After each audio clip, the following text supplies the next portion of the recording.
Vamos ao esporte. Apenas um time brasileiro venceu nos jogos de ida pelas oitavas de final da Copa Sul-Americana. Na Copa do Brasil, 6 gigantes se garantiram já nas quartas de final.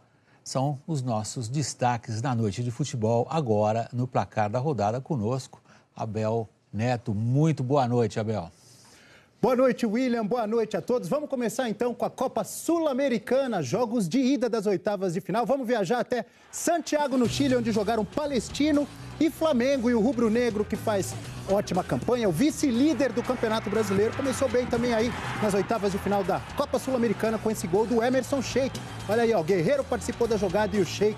1-0, jogo de volta. O Flamengo decide semana que vem em casa. Vamos a Medellín, na Colômbia, Independiente Medellín e Santa Cruz. E o time colombiano fez 1-0 com Echalar. 1-0 para o Independiente Medellín, que fez mais um já no segundo tempo, nesta cabeçada do Cortez. 2-0 em cima do Santa Cruz. Jogo de volta semana que vem no Recife. Em Curitiba, Curitiba e Belgrano. Belgrano, time argentino da cidade de Córdoba, que foi muito bem lá no estádio Couto Pereira, em Curitiba. A gente viu ali a falha do zagueiro do Coritiba e o Bieler fez 1-0 para o Belgrano. E que belo chute que ele acertou no ângulo, hein? Pegou na veia, 1-0 para o Belgrano, que fez mais um.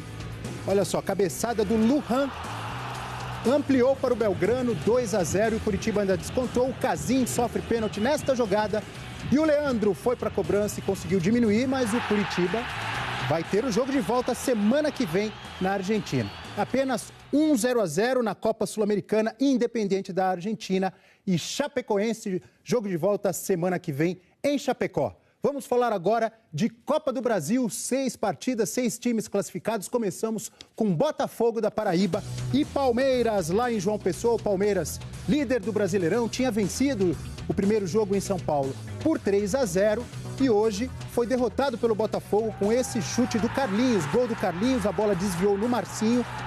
Vitória do Botafogo da Paraíba, mas Palmeiras classificado para as quartas de final. Em Porto Alegre, Grêmio e Atlético Paranaense. O Grêmio tinha vencido o primeiro jogo por 1-0 e hoje perdeu por 1-0 em casa com este gol do André Lima, falha do goleiro Marcelo Groi. Chamou a atenção nesse jogo também o Henrique Almeida, quando foi substituído, foi vaiado pela própria torcida do Grêmio e fez esse gesto feio aí, gesto obsceno. Agora sim, a decisão nos pênaltis, o Guilherme fez o último gol do Grêmio e o Paulo André desperdiçou. Vitória do Grêmio por 4-3 nos pênaltis, o Grêmio classificado. Ponte Preta e Atlético Mineiro em Campinas. Primeiro jogo tinha sido 1-1 e no estádio Moisés Lucarelli o Roger fez 1-0 para a Ponte Preta, que ampliou no segundo tempo em mais um golaço. Quem gosta de gol bonito, olha só que chute acertou o Felipe Azevedo, ampliando para a Ponte Preta 2-0. O Atlético Mineiro precisava de 2 gols para conseguir a classificação e conseguiu. O primeiro com o Lucas Prato e o segundo na cobrança de escanteio.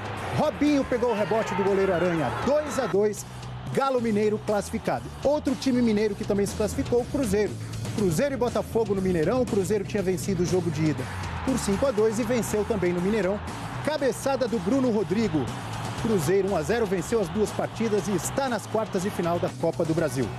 No Rio de Janeiro, estádio São Januário, Vasco e Santos. O Santos tinha vencido o primeiro jogo por 3-1 na Vila Belmiro e saiu na frente com esse gol do Copete. O Vasco reagiu, precisava de 3 gols, fez 1-1, esse belo chute de primeira do Nenê. Ainda faltavam 2 gols para o Vasco tentar levar a decisão para os pênaltis. Ederson fez 2-1 nessa jogada aí, faltava mais um gol para o Vasco, mas aí o Santos nessa jogada, os vascaínos pediram falta do Lucas Lima e olha só o contra-ataque armado pelo time do Santos. Os jogadores do Vasco reclamaram também de um impedimento do Joel quando ele recebe essa bola. O juiz não marcou, o Joel cruzou e o Rodrigo, o zagueiro Rodrigo, jogou a bola contra o próprio gol, gol contra do Rodrigo, e empate por 2-2, Santos classificado. Na Arena do Corinthians, Corinthians e Fluminense. Primeira partida tinha sido 1-1 e hoje o Corinthians venceu com esse gol do Rodriguinho, recebeu ali no meio da área, ajeitou bonito e bateu de canhota. O Júlio César tentou chegar, não conseguiu. Vitória do Corinthians e muita reclamação dos jogadores do Fluminense por causa de 2 pênaltis não marcados pelo árbitro. Olha só, nesse empurrão do Giovanni Augusto no Cícero, muita reclamação, o juiz não marcou e depois no finalzinho do jogo o Fagner no Richarlison. Os jogadores do Fluminense reclamaram muito, mas não adiantou reclamar. Vitória do Corinthians por 1-0 e o time paulista classificado. Olha só os times classificados: Palmeiras, Atlético Mineiro, Grêmio, Corinthians, Santos e Cruzeiro. Esses são os jogos de amanhã para terminar essa fase de oitavas de final. Juventude e São Paulo. Juventude venceu a primeira partida por 2-1 no Morumbi.